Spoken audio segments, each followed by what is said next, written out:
Hey guys, just wanted to make a quick video on a case that I had this last week of a gentleman that came in with some back pain and some nerve pain down his leg. And this isn't an uncommon occurrence, but if this is you, I wanted to give you some helpful pointers. And this could be applicable to if you had neck and arm symptoms as well, but specifically this was for this gentleman. So we talked through a few different things. The first thing I want to chat quickly about is the good signs. We want to make sure that this is going to progress and this is going to be okay.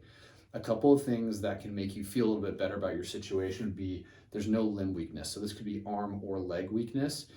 We get concerned when there starts to be a lot of weakness on board and the nerve might be compromised. So that's one thing to keep on your radar. The second thing would be something called centralization. And this can be a little bit confusing, but here's the concept.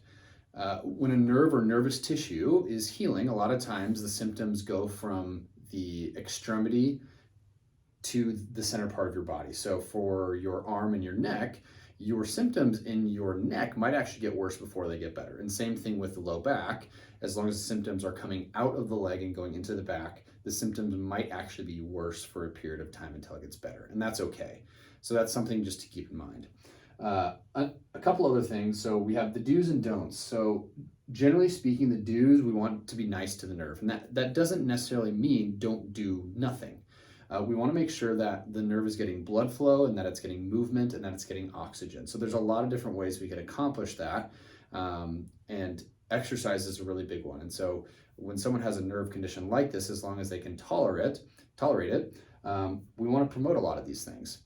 Conversely, one of the things we don't want to do is we don't want to stretch intensely. A lot of times this can act to just stir up the nerve a little bit more. So for a little bit, cool off on the stretching and really focus on getting the blood flow, the exercise, the movement, the oxygen. And then down the road, we do want to start working on strengthening to that specific area that's been damaged or hurt.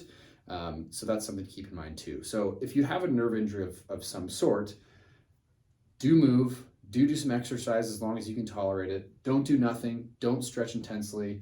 And then these are some good barometers for you to make sure that you don't need some serious intervention. So hopefully that helps.